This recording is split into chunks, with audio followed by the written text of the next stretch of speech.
Сіздер ме? 7-ші сынып оқушылары, бүгін біз 4-те 1 жаттығуды орындаймыз. Сұрақтарыңыз болса, комментарий қалдырсаңыздар болады, лайк басып, тіркеліп отырыңыздар. Ал енді бірінші есептен бастап шығарамыз. 100 см квадрат ауданға 50 ньютон күш әрекет етеді. Қысымды анықтаңыз дейді. Бірінші мына жерде халықаралық бірліктер жүйесіне айналдыруымыз керек. Сантиметр квадратты метр квадратқа айналдырамыз, яғни оны 10 мыңға бөлеміз деген сөз.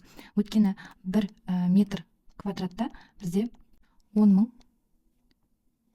мың сантиметр квадрат бар. Сол үшін мынау 100 сантиметр квадратты 10 мыңға бөлеміз. Сонда бізде 10-ның -2 дәрежесі метр квадрат қалады екен. Енді қысымның формуласын жазайық. Бұл бізде F бөлінген S-ке тең, иә. Енді орындарына қоямыз. P тең болады. F бізде 50 ньютон.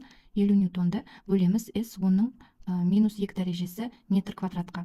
Сонда бізде 5000 паскаль шығады екен. 5000 паскаль немесе 5 килопаскальға тең болады. Бірінші есеп шығарайық.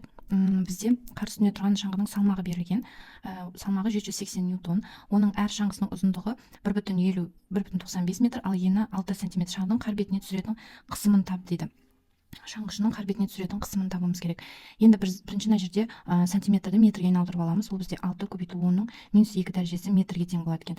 Енді бірінші біз ауданды табуымыз керек. S тең болады А Б-ға, иә, шаңғының ауданы. Ол 1,95 метрді көбейтеміз 6 көбейту 10-ның -2 дәрежесі метрге.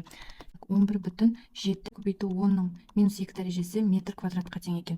Енді бұл ауданды біз 2-ге көбейтеміз, өйткені шаңғының 2 шаңғы бар ғой, сол үшін 2-ге көбейтеткен біз.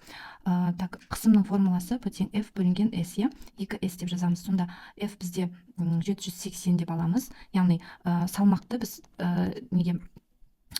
күшке тең деп аламыз.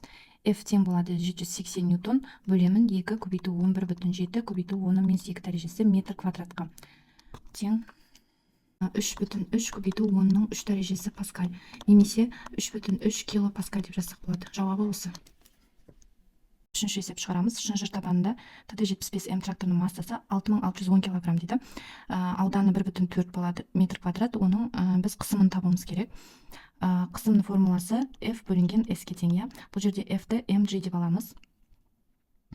mg тең болады бөлінген S-ке тең. Сонда масса 6610 кг, көбейтеміз 10 ньютон бөлінген килограмм бөлінген 1,4 метр квадрат тең. Сонда бізде 47214 паскаль қалады екен. Бұны біз жуықтап 47 килопаскаль деп жазсақ болады. Жауабы осы.